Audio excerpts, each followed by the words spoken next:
crusted chalk, you better return it. For those who teach, you're gonna spend your time doing it online. Don't get too mad. Those kids who are at their desks now take their tests at home on their iPad. It's now too late to ask why. Kiss your old routines goodbye. Hope you have good Wi-Fi. You're gonna need it. Take it to the top, not the bottom of the top. Top talent. Greetings from upstate New York, the Albany area. My name is Lexie Phillips, and this is Top Talent. This is the podcast that originates from this area. It concentrates on talent in this area, or maybe talent that's coming to this area. And there's talent of all kinds. There's musical talent. There's artistic talent. There's a talent for everything, really, if you think about it. And how about a talent for teaching? To be a great teacher, you've got to be a talented person. I had a stint as a teacher. I know how really, really difficult. That was probably the hardest thing I ever did in my entire life. And I have gathered some great teachers from here in the area and also a teacher from outside the area who I happen to be related to. She is my niece up here from Brooklyn, New York, and I snagged her to be part of this as well. We also have a guidance counselor from an area school. And it really got me to thinking, going back to school in September is not an easy task in general. But with this new factor, the pandemic factor, what's it going to be like? How are they going to handle all the things? And I was trying to write down just some of the problems. Like, how is a teacher going to connect with a class when they don't physically meet? One of the teachers brought that up during this podcast. How do you get close to them to show them something at their desk when they're not at their desk and you're not even in the school? You're staring at a camera lens and talking into your computer. What is the class going to look like? Are there going to be cubicles? If they do go back to school, what's recess going to be like? How's that going to work? Some kids rely on their schools for meals. All these things are brought up during this podcast, very important stuff, and you'll hear their insights and maybe some of the ideas that they have. Without further ado, I'd like to get into talented teachers, talented educators here on Top Talent. All right, so we have teachers here on the screen that I would like you folks to introduce yourselves. We'll go around the room here. Go ahead, please introduce yourselves and what classes you teach or what function you have in the educational profession. Okay, my name is Jamie Pink. I teach first grade, and that was I completed my 18th year. Wow, and been to your school many times and worked with you many, many times. Okay, yes. And now we have Tracy. My name is Tracy Trainor. I teach second grade at Manan School, and I've taught for about 21 years. Amazing. And I've been to her class. Both incredible teachers. Okay. Yes. To Lexie. Or Mrs. Phillips. Hi, I am Lexie Phillips. I'm a school counselor at Carroll Hill Elementary School in Troy, New York. And little on the other side of the spectrum, I'm starting my 5th year there in the fall. Excellent. And last but not least, my niece. Hi, I'm Jessica Phillips Lorenz and a relation. And I teach movement. I'm a specialty teacher. I teach movement into early childhood, and I also work with educators and teach in the Graduate School of Education as an adjunct at City College. And I've been wearing a lot of hats as a teacher and a parent for a few years now. So that's a good point. How many the rest of you are parents? I know Tracy is. That's okay. So we have 2 parents. Okay. Well, we have 3 parents. And I taught for 5 years too. And my heart has always been in teaching, and which is one of the reasons I wanted to bring this whole thing up. I just saw a statistic today that just blew me away. Globalpartnership.com states that 1.1 billion, not million, billion kids with a B are out of school right now. Oh my God. I know. Where do we start with this? I was thinking every single part of the school day to me, from bus transportation to feeding the kids to assembly programs to playgrounds, how do you handle, what's it all going to look like? Anybody? Anybody have answers here? I know we're not going to come up with quick answers. Definitely not, right? What's the oldest? We'll start with this, and I know I sent this question out to you before. What's the oldest convention in teaching? Something that's been there for years and years that you're now looking at it now and going, that's not going to work anymore. I'm afraid of recess and PE, especially for, the kids. They need to get up and move, and to allow them to play on equipment or even share equipment together. With how things are right now, I don't see that happening, and I see that extremely detrimental to kids' academics, their emotional, their social, all those aspects. Yeah, phys ed is important, right? Yeah. As are the arts. I mean, to think about music too, playing a musical instrument. How are they going to be blowing their spit into a wind instrument? My brother is a band teacher, and my sister-in-law is a music teacher. So, I hear their concerns as well. Yeah, just to piggyback on what Tracy was saying, I think that the physical aspect of learning is really important. And some of what I teach with small children in school settings is about spatial awareness. I mean, children have no sense of that. It's a skill. And I think even as adults, we've all been places where we're in line and somebody's just too close to us. So now more than ever, you can see, I mean, some people do not have a sense of it. There's some people who don't want to have a sense, but I'm not talking about them. But, just children are used to piling onto each other and kind of learning from each other. Hey, you're too close. They kind of are beginning to explore those boundaries physically. And when I imagine something that I kind of can't wrap my head around as for my own children, or if I was in a classroom and needed to get close to a student, sometimes you need to be really physically close to show them something, and to think that will have to have some kind of a boundary between it is really hard to wrap your head around. Anybody that's been in the elementary school has heard probably about the purple circle. What's that? Oh, you just your personal space, and you're too close to me, you're in my area, and kids, like you were saying, Jessica, they don't have an understanding of that, especially at the age that I work with. And being this distance learning and everything, they're not developing that. They're becoming just more secluded and knowing how to engage with another person in real life. I can't even imagine what it's like for these kids that haven't been able to see in person, another friend for months. Yeah, from the times I visited your class to write, when we wrote songs together, the kids were always sitting on the floor like 1 centimeter away from each other. It's every aspect of it, yeah. How about from a guidance counselor point of view? So as a school counselor, I work a lot with attendance and, trying to get attendance rates up, especially because New York State is now, that's one of the mandates that they've put on schools, is that they have to reach a certain percentage of what they deem good attendance. So what that's going to look like and what good attendance might necessarily mean, and trying to get away from that term of perfect attendance, because if you're not feeling well, please don't come to school, and trying to reframe what attendance might look like. So I've been thinking a lot about those kind of practices. Well, how does attendance work online? I guess, you're assuming that they're coming to school. Yeah. Attendance hasn't been great online for, a number of reasons, and that's really hard because, there's only so much you can do during this time to try and boost that number. So what do? They do Zoom with the class? Is the whole class isn't on a screen. If you have 25 kids, is that how they're doing it now?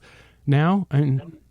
At my school, it is. They have an instructional, certain amount of instructional minutes a day that it's supposed to be with the whole class. It hasn't ever been with the whole class from the teachers I've talked to, but yes, and then there's some independent pieces after that.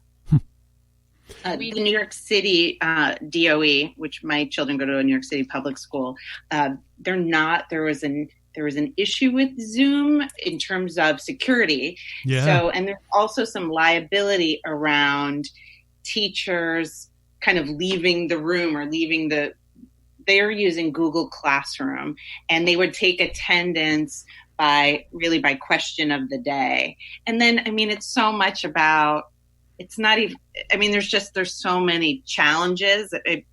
Do you have access to any of these things? And now children are forced to kind of learn through a new medium that at their ages, and I think we all work with kind of, under middle school students, some things are, my daughter, she just finished 3rd grade, and they were making Google slides. And I mean, I'm just figuring these things out, and it's hard to know sort of where the content is within the technology, because the technology it's so big for them. I mean, it's hard for us to get used to, but I think it's really hard for them. Well, that's the next question too. How many of you don't like dealing with technology? Right between all of us. Look at me. I was fumbling trying to get you all on here. Right? I mean, you're expecting a lot more before March. Yeah. I mean, they're just automatically expecting both teachers and kids to understand all this stuff. It's not working well, I think, really for anyone.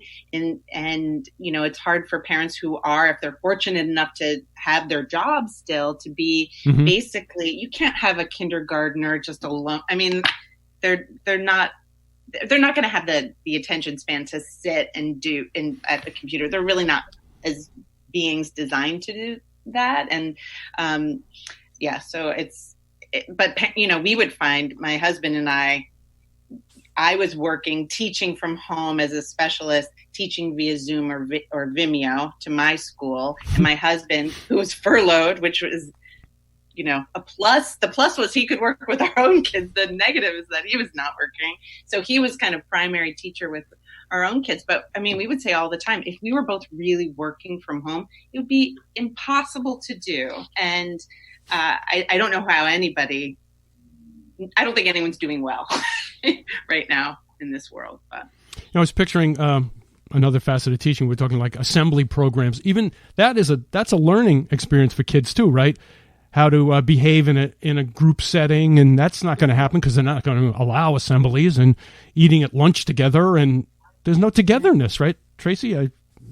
No, there really isn't. I know I'm on our committee at our school to look at what next year might look like. And these are all questions that you're bringing up that we still have. And some of it really relies on what Governor Cuomo is going to allow to happen as well. And then you look at the classrooms, and I mean, you've been in our classrooms. You can't have the number of students that we have and have them logistically the space away from, what you're saying they need. And it is. It's going to be different. And I agree with all of the computer stuff. To grade a student, and you see a student that's struggling in school now doing so well at home, so they're not doing all the work themselves, which is great that they have that assistance at home.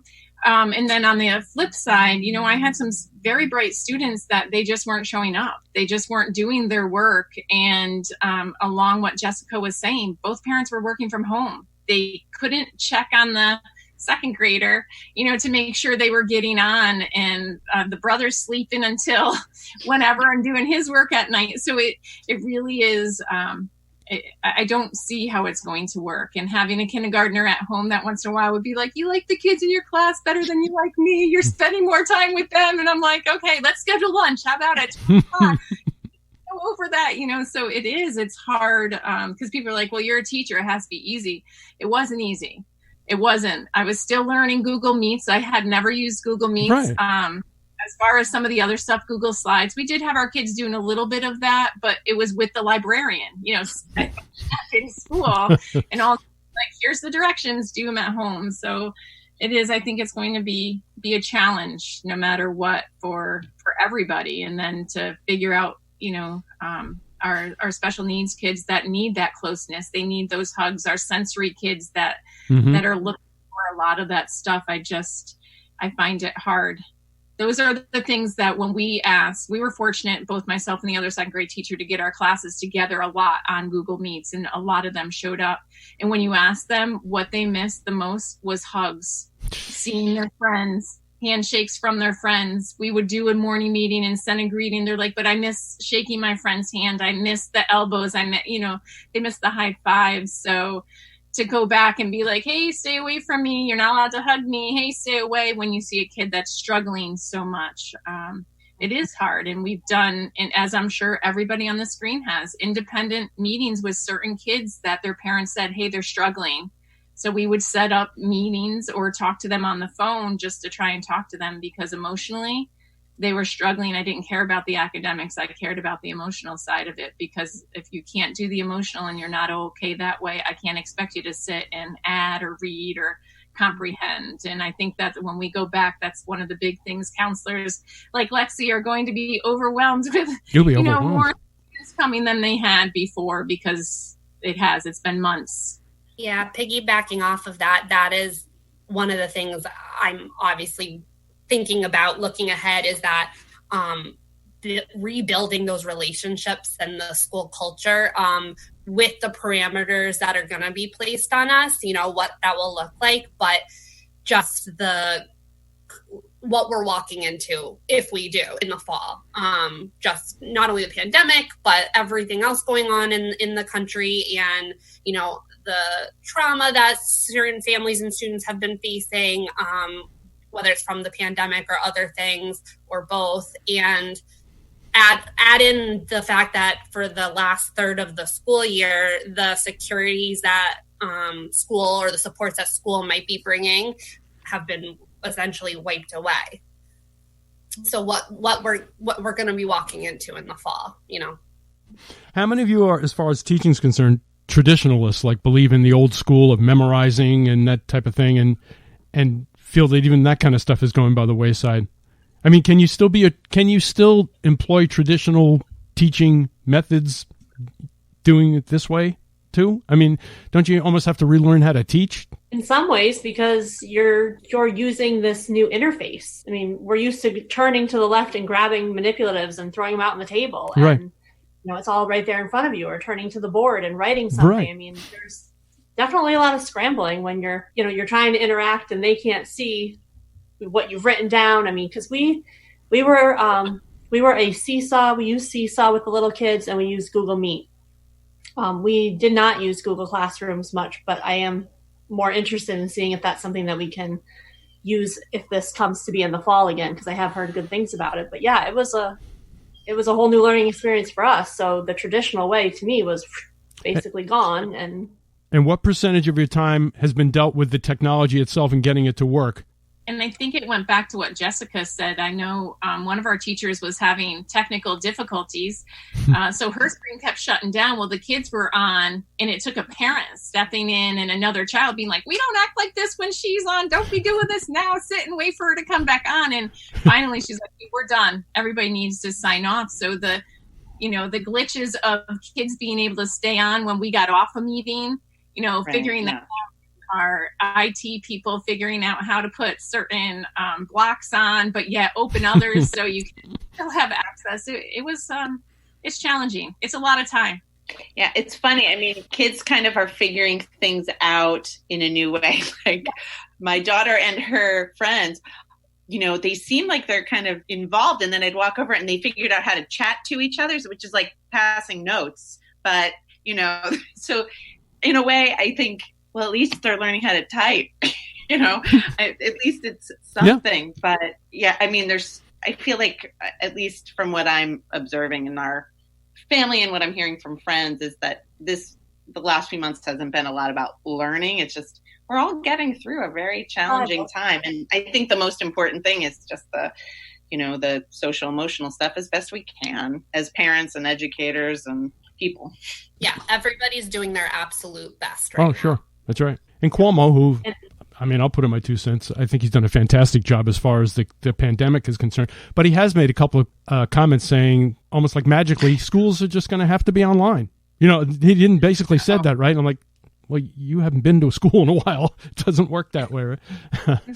Do you think that they're too much in their ivory towers, a lot of the pros, as far as you being the nuts and bolts teachers? There's so much about access to understanding all of this. And I have a friend who's a family rights attorney. And, I saw a number, and she was really concerned about this too. But there are all of us, I'm sure, have taken mandated reporter trainings.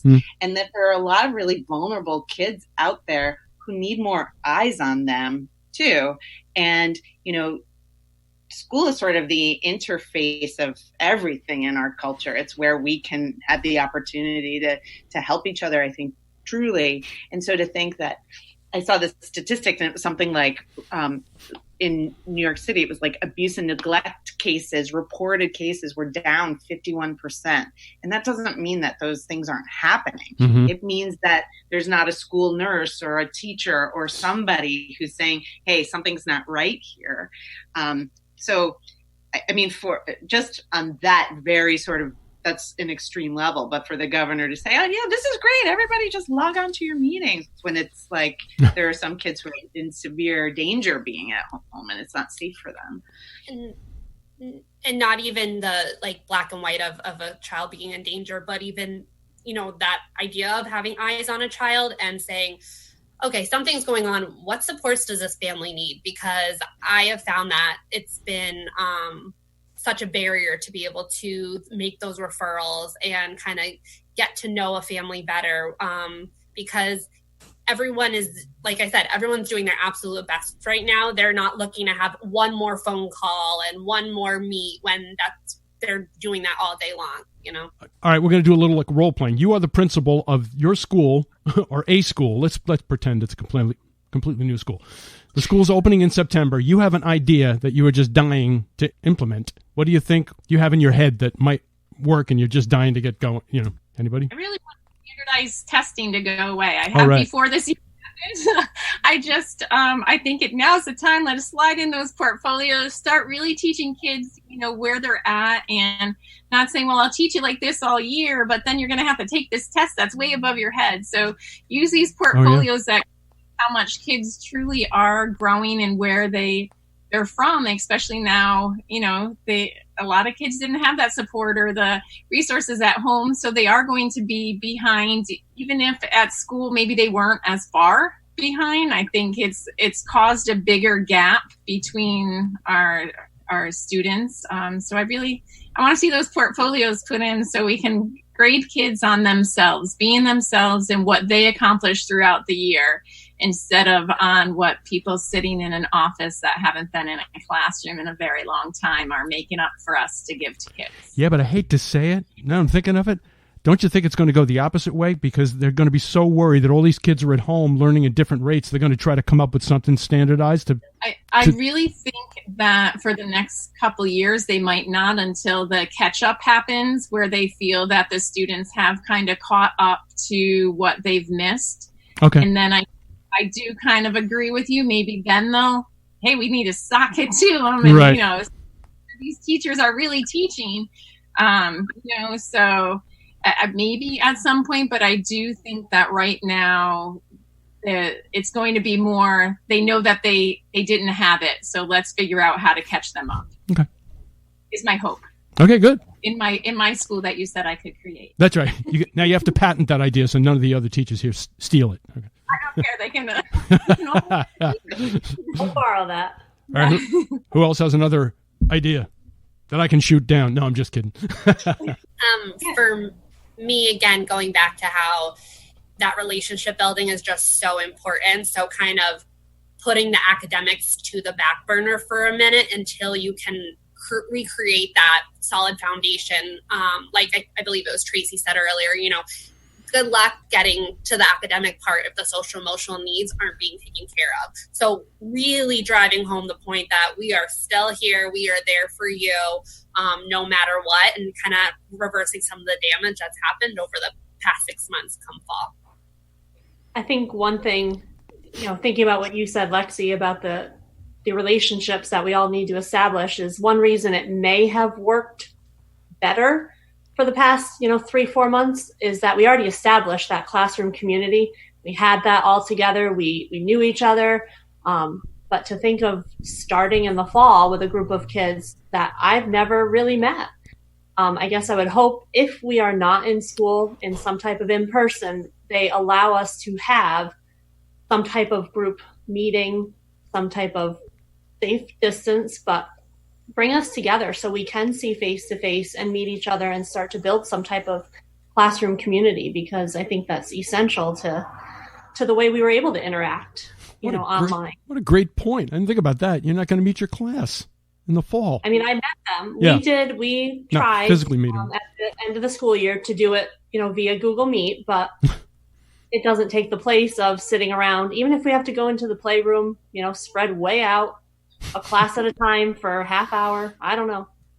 But something so we can all see each other and feel like we are actually people, not avatars and bitmojis. That's exactly what it is.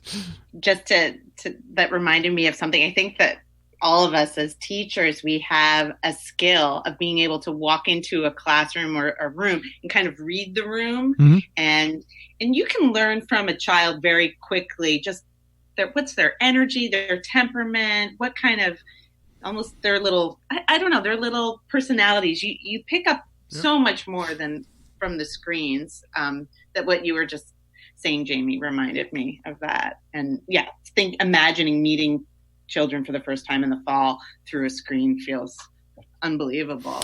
I think when I think about next year and if I had my own dream school, I think a lot of it would be about, because I don't know how schools are going to open. If even in New York State, if our numbers are coming down, which is great, but if they're going up in other parts of the country, I mean, it just takes somebody to drive here. And, so if we're home and doing distance learning, I would love it to be very kind of self-directed with goals in terms of, I think it'd be a great time to re-examine some anti-racist approaches in education and kind of let's kind of unpack this and let's dig deep into that for even really young children. I think that's going to be important, but also just goals about something fun, roller skating.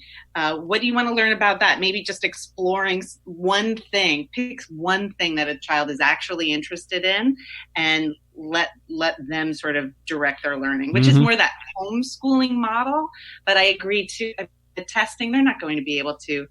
And I didn't have to do any assessment. I don't know if any of you, I think most assessment kind of went by the wayside, but that's kind of what I would think of, self-directed, the same kind of social emotional stuff, and then getting into some anti-racist curriculum and sort of working toward that's a great point. Some positives there. You're listening to my interview with top teachers here on Top Talent. And I'm always looking for talent in any profession. If you have somebody you would like to nominate to have me interview and grill them here on the podcast, all you got to do is go to my email, which is Richie, RICHIE 1077 @gmail.com, and tell me about the person. I'll get them on here. What's it going to be like for teachers and guidance counselors to do their jobs in the, quote, new normal, end quote? And let's continue unpacking here on Top Talent. I just thought of something that's come a little bit off the subject, but as far as discipline is concerned, have you found when you had like 25 kids on the screen that 5 kids are messing around and you had to stop and tell them to pay attention? Or I could see it actually being a positive thing for discipline. They're probably not going to be as much discipline problems when they're doing it this way, right? Because they're home. I'm wondering which way. I don't know. I can think of it either way. Them jumping on their bed. The kids that can't sit still in the classroom, they can't sit still at home. So they would quickly, if I was like, oh, reminder, we have to try to keep our bodies within the screen and other things not.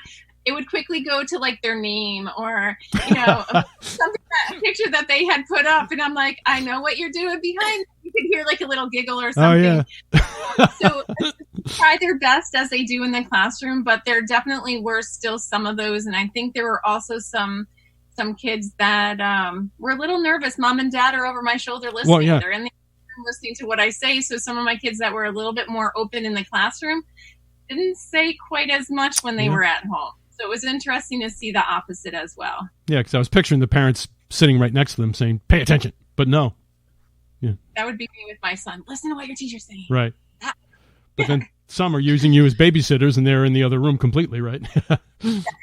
Well, because they might have been working too. That's true. I had a few families, they're trying to do their own computer work in the other room. And, there was a lot of reminders about, yes, keeping your body up. There's no pets right now. Put the toys down.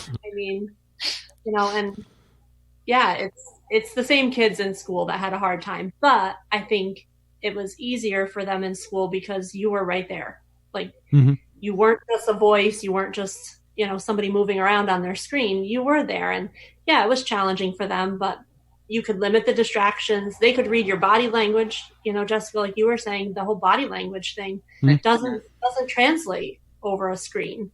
Yeah, I think part of that too is the change instruction routine. Like even for myself, oh my gosh, I'm getting up so much later. I might still be in my pajamas. You do. So if the work ethic or the motivation isn't there as much, we were all feeling that. I think we were all hoping too. I mean, definitely on March 13th that this was bizarre, short-lived, right, temporary. And I think I still have a little bit of that bubble of denial. So from your job point of view, have any of you been told that the school's definitely not going to open, or the school's definitely going to open? Everybody is still waiting, right? Nobody's made any decisions. Wow. I don't know. It's not getting any better. The numbers aren't getting any better out there. The positives. One thing, if there is continued distance learning, to a degree or all, whatever, we've said a lot to our administrators, we need parent support, to try to bring them in and help make them feel more comfortable with these programs that we're using, because we tried our best, but we were just hanging, right there at water's edge, kind of trying to keep our heads up, and same with them. And part of, they were probably under the water a lot of the time. We need to provide them support. Yeah. Parent support and free internet access for all. Yeah. That was in our district. It's not even, they can't get it. We have a wide district in lots of country, and there's no wires out there. Wow. So that was my next question. How does that? Oh, they got to. What? No. What? They would have to go to a parking lot to get Wi-Fi. Wi-Fi. Yeah. I mean, it's not a lot of houses, but it's just a piece of this. Lexie, how was getting food to students in yours? I know we were fortunate where our bus companies still they did the bus routes, and they opened it up where anybody, and we had kids that weren't even free and reduced. The parents call because of being out of work asking. How'd that work for Troy? That I wish is how it happened. So I'm at a school that's 80% free and reduced. So that's a big chunk of our population that gets breakfast and lunch every, 5 days a week. And unfortunately, they just did one pickup up at the high school, and they offered bus rides, but then you're riding in a bus with strangers, and so I don't think a lot of our students utilize that. However, Boys and Girls Club set up free lunch every single day at the housing authority. So any of our projects and complexes, they were spots that got free lunch every day, which was nice. Nice. Yeah, ours were, and then we run out of ours because we have one of the biggest homeless shelters. We're one of the smallest school districts. Oh yeah, my kids are there. Yeah, but we have that, that shelter there. So we also were running a food pantry out of our school, so they would get kids and families like 2 weeks worth of frozen food. Go and get whatever they could. But we were fortunate that they were getting breakfast and lunch delivered to them, as long as they were out for the bus, going by. So we were very fortunate, but we were wondering how some of the schools around us were dealing with that had bigger populations and probably couldn't, get as easily access. Yeah. It's true. I know Tracy knows when I was on the radio for Lexie, I did a school program. I did, I did, that's how I know Phil Fusco, who connected me with you. Yeah. Through Griswold Heights. Yep. Right. I did a character education program where I went to classes and wrote songs with the kids. I remember seeing pictures when I was a graduate assistant. And that's how I met Tracy and did so many classes with her, and also Jamie. But anyway, the reason I bring that up is I went to so many schools. I did it for 20 years. So I've seen them all. I've seen all the school districts, and it just is mind-boggling to me that like in Niskayuna, New York, where I live, it's a fairly affluent area.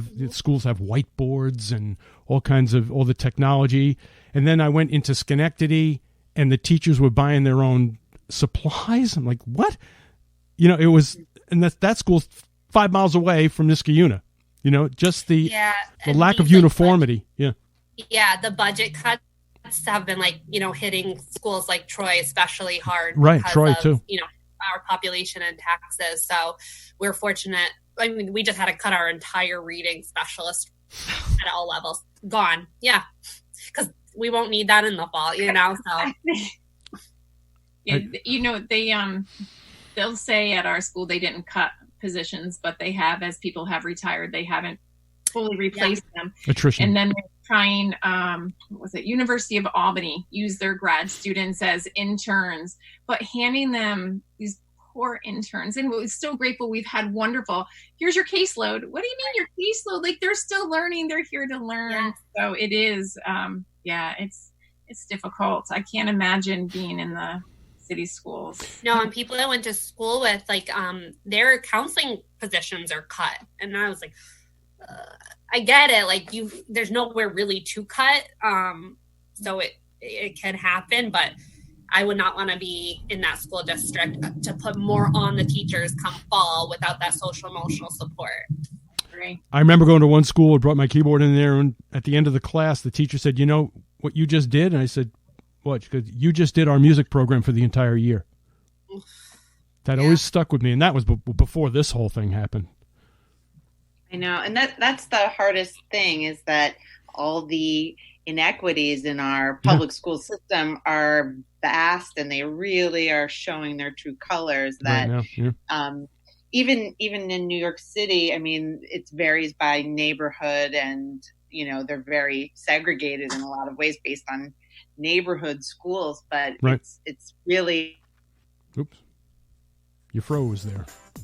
I just lost everybody. I don't know if you can see me and hear me, but it froze. And that's how it ended. Between running out of time on Zoom, which you really can't complain with Zoom. They're offering it free, and just to have that service was incredible. And the Spectrum problem, where I keep losing my internet at my house, which is a complete other problem that I don't have as much sympathy for. But anyhow, I would like to thank Tracy Trainor, Jessica Lorenz, my niece, Lexie Phillips, the guidance counselor, and Jamie Pink for giving up their time to be part of this podcast. Really got some interesting information, and I really wish them luck in their professions as this continues, and hopefully this, quote-unquote, won't continue for too much longer, but it looks like we're in it for the fairly long haul, the way it looks. The top talent quote. I found a very short and sweet top talent quote this week. I don't even know who said it. It looks like it's anonymous. Quote, "Everyone is gifted. The difference is some people never open their package." I like it. Open your package. Whatever talent you have, pursue it. If you get a chance to subscribe to the podcast, I'd appreciate it. Leave a comment, and kind of zooms you up in the ratings and the rankings on Apple Podcasts. If you can do that for me, I would really appreciate that.